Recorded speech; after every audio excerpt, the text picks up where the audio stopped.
በሰላም ጉዳይ ይቅርታ አድርጊልኝ።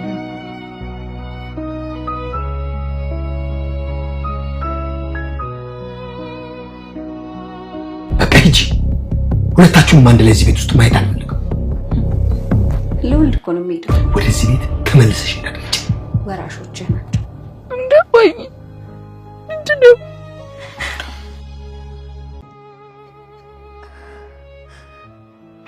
እኔ ሳላሳዝንሽም ሰላም ከአንድ ችግር እንደገና ወደ ሌላ ችግር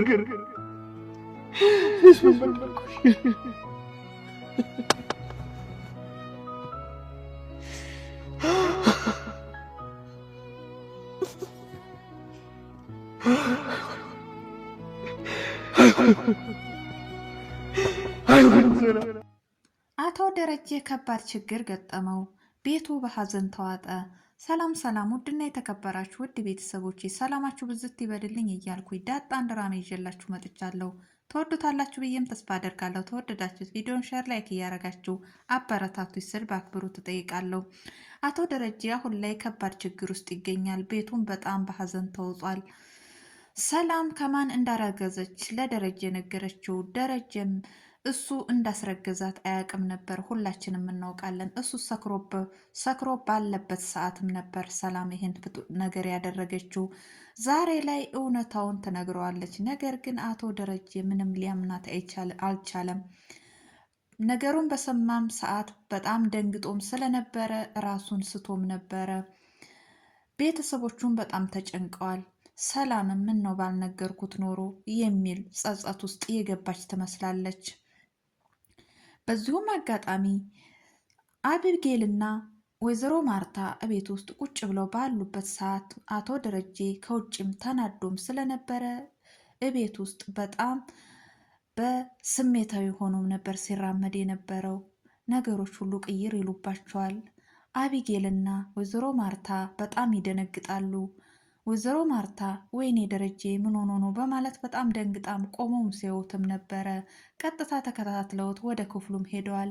ክፍሉ ውስጥም ሄደው ሲያዩት በጣም ደንግጦም ስለነበረ በጣም ሲናደድም ስሜታዊም ሆኖም ነበር ያገኙት። እረ ምን ሆነክ ነው ብለውም ሲጠይቁት ምንም ሊነግራቸውም አልቻለም። በዚሁም አጋጣሚ በሩን ከፍቶ ቀጥታ ወደ ውጭም ሄዷል። እነሱም በረንዳው ላይ ቆመው ሲያዩትም ነበረ። ወይኔ ደረጀ ምን ሆኖ ነው? አንቺ ደዊና ሰላም ጋር ምን እንደሆነ አረጋግጪ፣ እኔ እሱን መከተል አለብኝ በማለት ማርታም ወደ ውጭም አቅንታም ነበረ።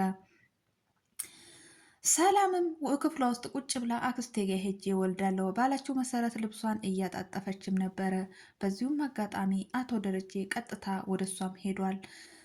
ሰላምም ጋር እንደደረሰ አሁን ቀጥ ብለሽ አሁኑኑ እንድትወጪ ይፈልጋለሁ ብሎም ይላታል።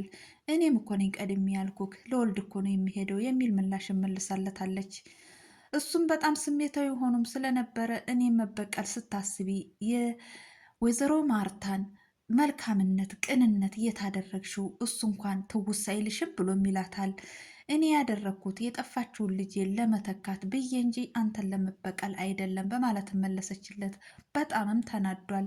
ወይኔ ቤት የተረበሸ የሚል ስሜትም ተሰምቶታል። በእርግጥም ቤቱን በጣም በሀዘን ተውጧል። ሁሉም እያለቃቀሱም ነበረ። አሁን ይሄ ልጅ ሲወለድ ሁሉንም ነገር እናወራዋለን። ይሄ ልጅና ዳጣ ያንተን የንብረትክን የቤቱ ባለቤት ናቸው፣ የንብረትም ተካፋይም ናቸው እያለችም በዚህም ማስፈራራቷን ቀጥላበታለች።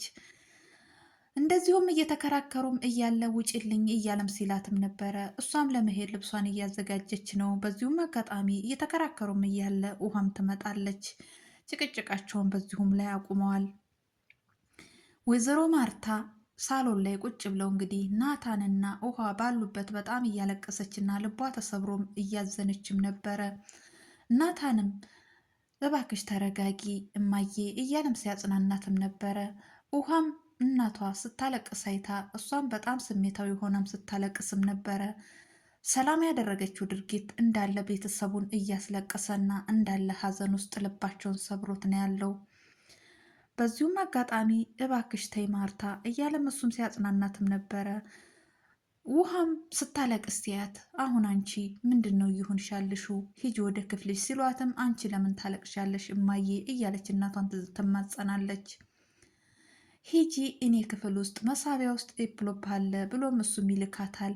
እኔ ግን ለኢፖፑ ብዬ ሳይሆን የምሄደው እናንተ መሄዴን ስለፈቀዳችሁና ስለወደዳችሁ ነው በማለት እነሱም እንግዲህ እንደዚህ አታለዋት ልከዋታል። ዳጣ ክፍሏ ውስጥ ቁጭ ብላም ነበረ። በዚሁም አጋጣሚ ወደ ክፍሏ ኤቢ ትሄድና ተነሽና ምግብ ስሪም ትላታለች ስሜታዊ ሆና።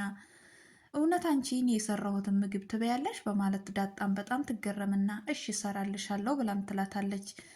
ምንድን ነው ምን አድርገሽ ልትሰጪ ነው ብላ ራሷንም ትጠራጠራለች። እኔማ ውሃ ጨው አድርጌ ነው የምሰጥሽ፣ ምን አድርጌ እሰጥሻለሁ? አይ ግን አንቺ በሁሉ ነገር ትበልጭኛለሽ፣ በአስተሳሰብም በቁንጅናም በሁሉም ነገር ትበልጭኛለሽ። ለምን አንቺ አትሰሪም? ሰላም እስከምትመጣ ድረስ ለምን አትሰሪም ብላም ትላታለች። ሰላም እንደማትመጣም ጠንቅቃ ትነግራታለች። ትመጣለች፣ ለሳምንት ነው ሄደችው እያለችም ትላታለች። በዚሁም አጋጣሚ ነገ ሰራተኛችን ትመጣለች፣ የምትመጣው ሰራተኛ በጣም የምታምር ውብ የሆነች ነች ብላም ትነግራታለች። ተሷ ጋር ስርስሯን ብትይ ገድዬ ነው ምጥልሽ ብላም እያለች እያስፈራራቻትም ነበር ኤቢ ዳጣን። ኤቢም እንግዲህ ለእናቷ የምትመጣው ሰራተኛ ቆንጆ እንዳትሆን ቆንጆ ተሆነች እንግዲህ ናታን እሷንም ያማግጣታል የሚል ስጋት ውስጥ አስገብቷታል። ደረጀና ማርታ እያስጨነቃቸው ያለው ነገር የደረጀ መጨነቅ ማርታንም እያስጨነቃት ይገኛል። በዚሁም አጋጣሚ በተኙበት እባክህ ደረጀ ንገረኝ፣ ዳጣም ውሃም እያለቀሰች ነው፣ ቤተሰቡ ሁሉ በሀዘን ተውጧል፣ ሁሉም እያለቀሱ ነው። ለምንድን ነው የሆንከውን ነገር የማትነግረኝ? ለምንድን ነውስ ብቻህን የምትጨነቀው? እያለች ወይዘሮ ማርታ ደረጀን እየለመነችውም ነበረ። እሱም በጣም ስሜታዊ ሆኖ ልቡ ተሰብሮ ምንም አልሆንኩም ብሎ የሚመልስላታል። አትጨነቁ፣ አስጨነቅኳችሁ አይደል? ይቅርታ በማለትም ይቅርታውን አቅርቧል። ነገር ግን እኛ ይቅርታ እንድትለን አይደለም። ነገር ምንድን ነው ያስጨነቀክ? ብቻ ግን ስለምን ትጨነቃለህ? ከኔ እኮ የምትደብቀው ነገር የለም። ለምንድን ነው የደበቅከኝ? ምንድነውስ የደበቅከኝ? በማለትም ትጠይቀዋለች። እኔ ምንም ነገር አልደበቅኩሽም፣ ምንም ነገር አልሆንኩም፣ ሁሉንም ነገር እኔ አስተካክላለሁ፣ ተኚ እያለ እሷንም ሲያጽናናትም ነበረ። አንተም ተኛ፣ እችን 3 ቀን አልተኛክም፣ በጣም ደክሞካል እያለች እሷም በጣም ልቧ ተሰብሮ ባለበትም ስትለምነውም ነበረ። እሱም እንግዲህ ከተነገራቸው ነገሮች ሁሉ ውስጥ የውሃ ማልቀስ ደግሞ ልቡን ሰብሮታል። ውሃ እንዴት አለቀሰች? ለምንስ አለቀሰች ውሃ እያለ ደግሞም ደጋግሞም ሲጠይቃትም ነበር። አንተ የጨነቀክ የውሃ ማልቀስ ብቻ ነው? አቢጌል ለሰው ዴንታ የማይሰጣት እሷ ራሱ በጣም ስትጨነቅም ነበረ። ዳጣም እንደ አባት ነበር ስትጨነቅና ስታለቅስ የነበረው። ሁላችንም የኛ ጭንቀት የኛ ሀዘን አንተን አላሳዘነክም? የውሃ ማልቀስ ብቻ ነው ያሳዘነክ? እያለች እሷም እንግዲህ ስትነግረውም ነበር። በዚሁም አጋጣሚ እባክሽ ተረጋጊ እያለም እሷንም ለማረጋጋት ሞክሯል። እነ ናታን ቤት ውስጥ ቁጭ ብለው ፊልም እያዩም ነበር።